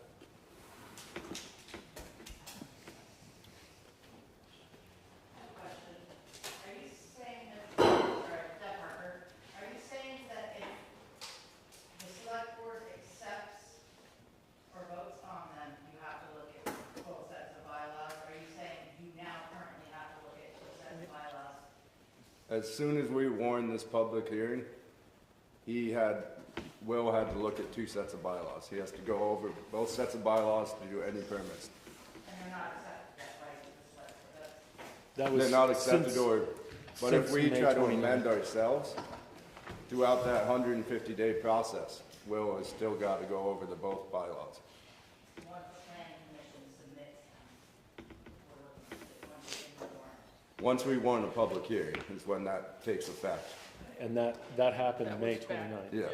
And So the we've only been way, looking at 2 since May 29th. and the only way not to look at 2 would be to reject it and send it back to the planning commission.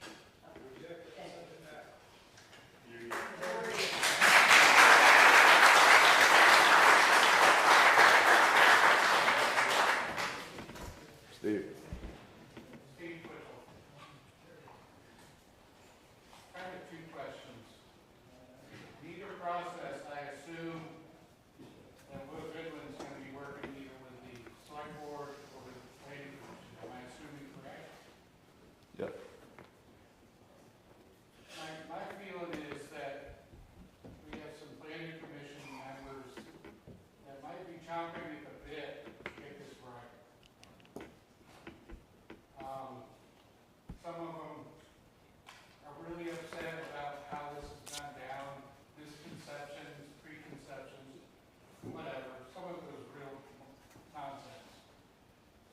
In any event, we have some good folks there that want to give us a good product. I would like to ask Will, what do you think would go over better? You working with the select board to get it done, with amendments, or going back to the planning commission, or with them, so they can present us with something that maybe we can all understand a little better? I think either could work. It's just a timing thing, and the clock is ticking if it stays with the select board. And also, I don't think the process is intended for, you know, a major rewrite, keeping it with the select board. I think there's gonna have to be a couple of hearings and some really minute points are gonna have to be hashed out, and I think that's gonna take time. So, I don't wanna express preference, but I think the problem with the select board is the clock is ticking, and we might have to delay some permits. I think erring on the side of why add the confusion by having two sets of bylaws to work with is just ridiculous. I mean, most of us don't even know what's in our current set of bylaws, which is sad. I'm guilty of it. But, You can always email me and I'll tell you what's in it. You've been very good public serving on that stuff. I just want to commend you on that. Thank you. My thoughts are that it doesn't have to be done in a hurry. That the planning commission could come out smelling better on this if their hands are on it the second time. That might not sound the way it came out. I think they've been given a raw deal by some people. I'd like to see them have an opportunity to work on this. So that's my 2 bits. I hope that means something to you.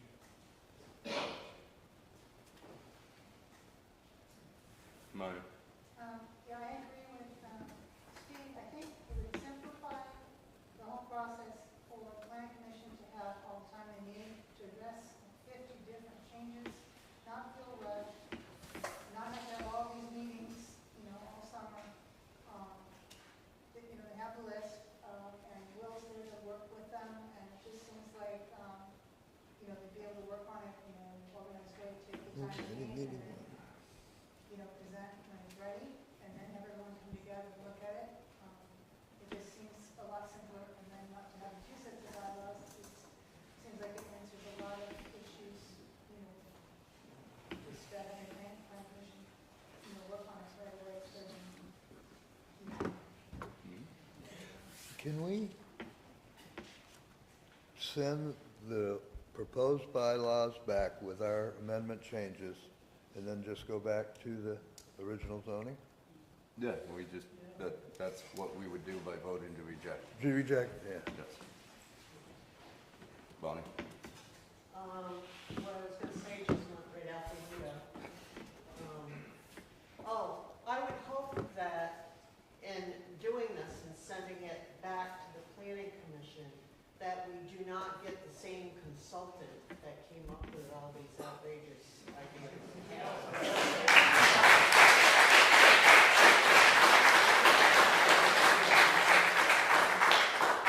It is my knowledge that that consultant no longer lives in the United States.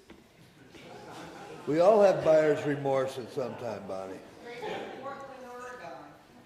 I think it's important to remember, you know, based on that too, is that this is a process that is now and still moving forward. So the planning commission had it, it came to the select board, and if it goes back to the planning commission, it's still moving forward. It doesn't necessarily have to be started over, you know, that contractor obviously is out of the picture, and it's us working on it now, all of us. So. Did he leave in a hurry? And I believe, Will, I don't want to put words in your mouth, but I believe you said you can do a lot of this without a consultant, correct? Yeah, I did Langrove and Peru.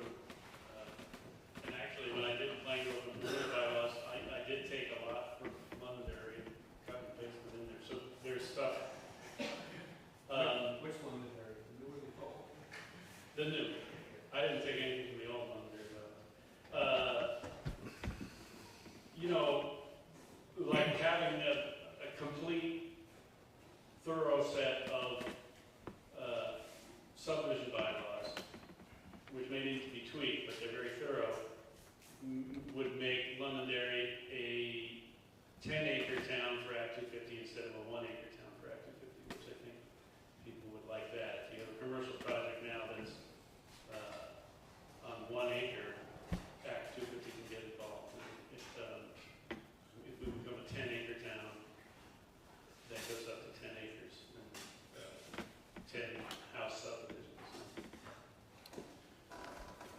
If not, oh, Micah, go ahead. Can I ask Shane, Shane, what would be your guess as to how long you think a planning commission process would take if we sent this back? There's no way to know. I mean, depends on how often they meet and how often we meet with Will and his ability to work it through. So it's not going to be 1 month. It'll be a number. I think a lot of the changes are not controversial, but maybe 10 are controversial. So picture having meetings to hash out 10 things that people will feel strong about. Yeah, one item can take 1 or 2 meetings.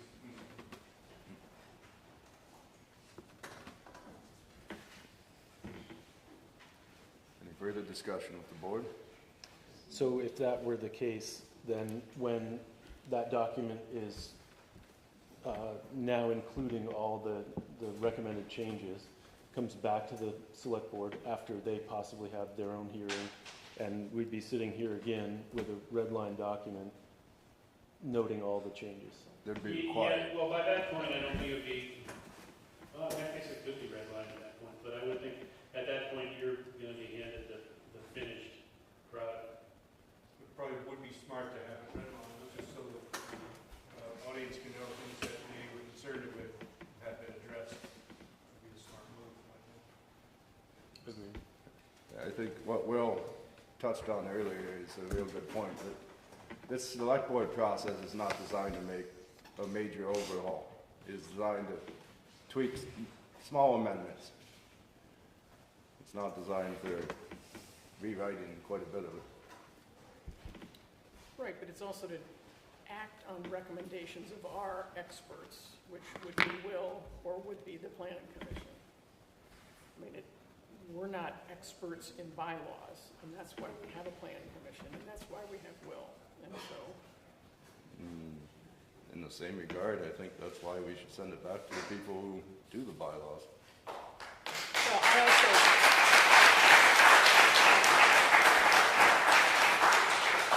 I mean, there certainly is another option, which is that we don't make any decision tonight, and we give ourselves some breathing room to process what all we've listened to.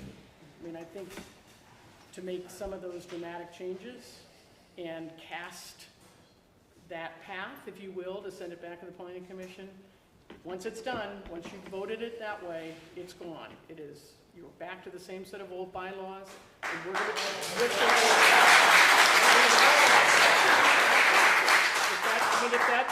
if that's what we as single votes want to decide, that's our choice, right? Yep. Yeah.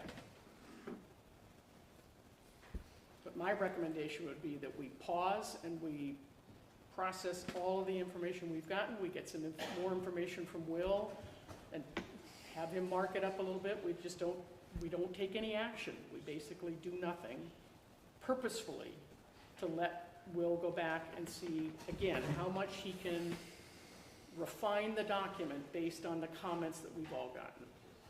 Terry had his hand up first. Travis Bolton.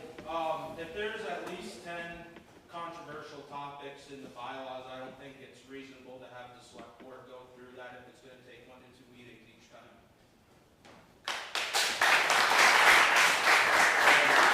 Terry.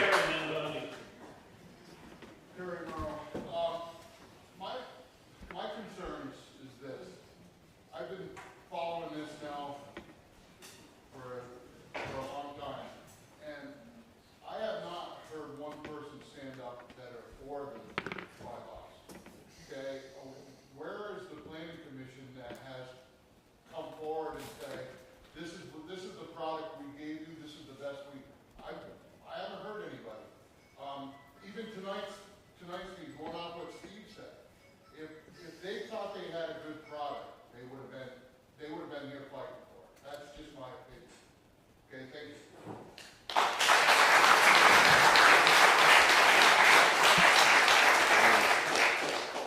Bonnie? Can the planning commission refuse to take them back and work on them? That would be essentially refusing to do their job, but Yeah, I guess we'd have to cross that bridge. Yeah, they could choose to do nothing. Yeah. I was just gonna say that, I mean, I think that I don't get the perception that they're not willing to make changes. I get the perception that they are willing to make changes.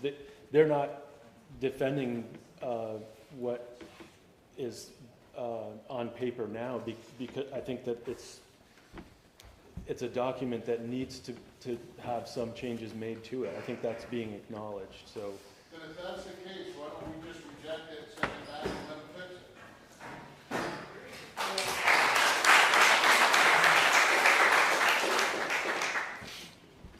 Tony? I just want to add to that, the planning commission has 7 members to your 4, and they don't have the time constraint. So it seems only rational to take the many hands instead of the few without the time constraint and pass it on.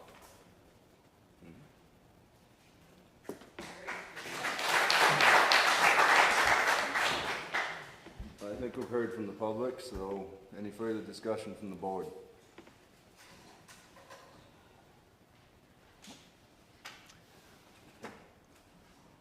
Not for me. No? Arthur? David?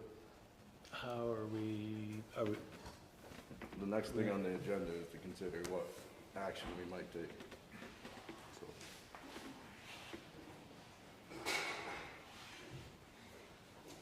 are we done with item 4? I am. All right. Yes. We'll move on to item 5, consider taking action on proposed zoning bylaw amendment. Well, I guess we can scratch the first one. We're not gonna adopt anything tonight. Anyone care to make a motion? I will if no one else will. Well, I like the way Jim is doing it. Do you want to walk through them, each Sure. of the choices, rather than assume that we know what we're doing? That works for me. I You would wanna- suggest that we take no action at this time, that we consider all the information we've gotten from our citizens. We ask Will to sharpen his pencil and keep working as he should on these suggested changes. Do you want to read each of the motions and vote on them? I don't think you should vote on each of them, no. No, we voted on one, right? Yeah. I will make the motion if anyone. Which one you go make? Well, that's what I'm saying, if you make the motion to adopt and then we vote on it, and Oh, If there you fails, go, you right, can always right, make sure. another motion. then you, Yeah. right, if that doesn't pass, then you go to the next one. You can I do mean, that, I don't know. but I think you make one. What would you- I think your best course of action is to vote on one. Pick one and You know, vote. someone who is embracing one of, what they're looking at is a set of recommended motions that I tend to put together for the select board in each meeting. And this gives all the different options, which is to adopt, to warn a town meeting, to reject, and to take no action at all.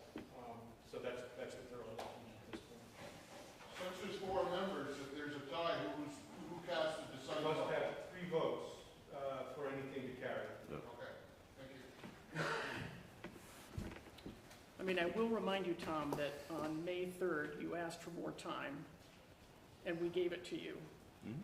And you pushed the meetings out a couple of weeks because you needed to process. Because I wanted to read the bylaws, yes. I'm asking for the same concession. I think I'm gonna make a motion tonight because I've heard what the public wants.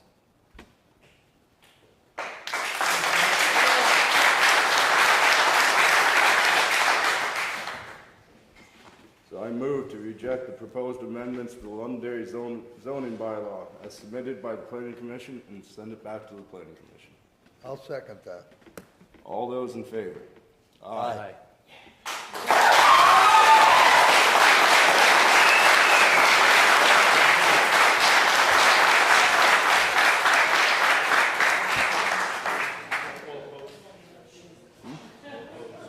All opposed, sorry. Aye. All opposed. Anyone care to make the final motion? I move to adjourn the meeting. Second. All those in favor? Aye. Aye.